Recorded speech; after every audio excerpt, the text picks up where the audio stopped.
우리 몸이 스트레스를 받게 되면 스트레스에 대응을 하게 됩니다. 그래서 싸우거나 혹은 도망가거나 이런 반응들이 나오게 되거든요. 근데 스트레스 상황이 계속 장기화되거나 지속적으로 스트레스가 감당이 안 된다. 이 과정에서 다양한 증상들이 나타나게 되거든요. 그러면서 자율신경 실조증이 나타나게 되는 거죠. 근데 현실에서는 직장이나 가정 환경 아니면 학업 이런 거를 갑자기 변화를 주기가 쉽지가 않습니다. 이럴 때 현실적으로 해볼 수 있는 방법이 스트레스를 풀기 위한 취미생활이나 운동, 여가생활 등등 스트레스를 완화하는 방법을 찾는 거겠죠. 하지만 이마저도 여의치 않는 경우가 굉장히 많습니다. 정말 일상생활도 할 수 없을 정도로 몸이 깔아지고 힘들다 라고 하면 이럴 때는 당연히 치료를 받으셔야 되죠. 근데 이 치료라는 게 일시적으로 증상을 조금 완화시키는 방법이 될 수도 있습니다. 식습관 같은 경우는 이전 영상에서 말씀드렸으니까 참고해 주세요. 이런 증상이 있던 환자분들께서 여쭤봤던 질문들에 답변 드리면서 몇 가지 체크하고 넘어가 보겠습니다. 심호흡이 도움이 되나요?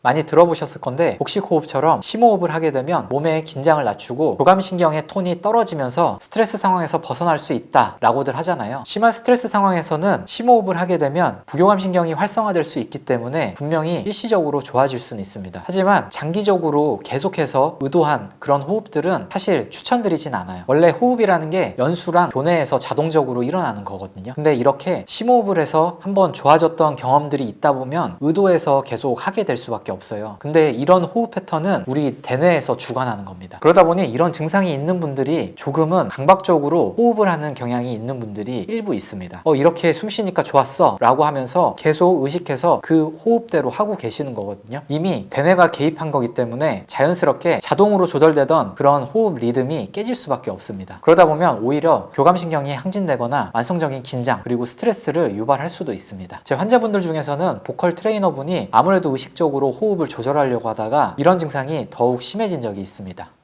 명상은 괜찮은가요? 명상은 아까 말씀드렸던 심호흡하고는 조금 다르게 호흡을 억지로 통제하진 않거든요. 그냥 자연스럽게 호흡 리듬 관찰하면서 몸의 긴장을 떨어뜨리는 방식입니다. 너무 긴장 톤이 높거나 하시는 분들은 명상이 큰 도움이 될 수 있습니다. 운동하면 좋아지나요?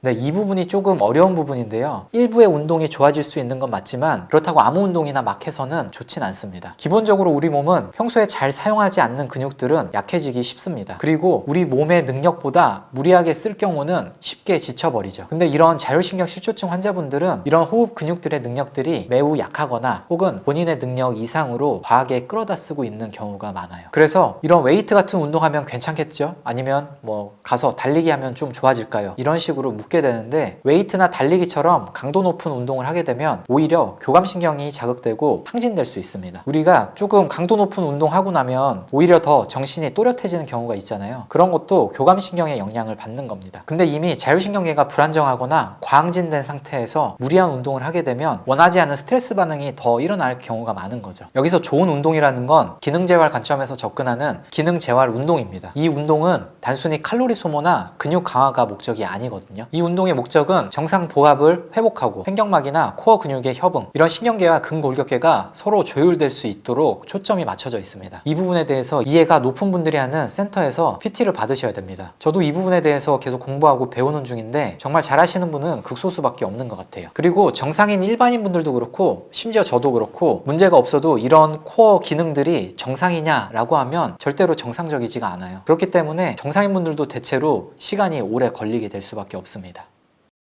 향기요법이 도움이 될까요? 네, 향기요법 요즘에 많이 사용을 하시는데 아로마 이런 게 많이 도움이 될 수 있어요. 대체로 일랑일랑이나 시트러스 계열들 이런 향들이 조금 교감신경이 항진된 걸 떨어뜨려 주긴 합니다. 그리고 저는 약을 처방할 때 일부 바카라는 약재를 사용하는데요. 바카가 결국에 민트향이죠. 민트향이 청량감이나 상쾌한 느낌이 있기 때문에 스트레스 완화에 많이 활용이 됩니다. 그래서 너무 긴장이 되거나 스트레스 이런 게 있는 분들은 민트향이 일시적으로 기도를 넓혀주고 편안하게 호흡을 할 수 있다라는 연구 논문이 있습니다. 근데 이 향기에 대해서 조금 주의하셔야 될 점은 너무 과한 인조향이나 아니면 강한 향수의 향 이런 게 오히려 두통이나 구역감을 유발할 수 있습니다. 이거는 과거에 환자분들 때문에 만든 영상입니다. 한번 참고해 주세요. 오늘은 자율신경 실조증 환자분들이 가장 많이 하시는 질문에 대해서 답변을 해봤습니다. 혹시 주변에 비슷한 증상을 앓고 계시는 분이 계시다면 이 영상을 공유해 주시면 될 것 같습니다. 그럼 지금까지 페인랩이었습니다.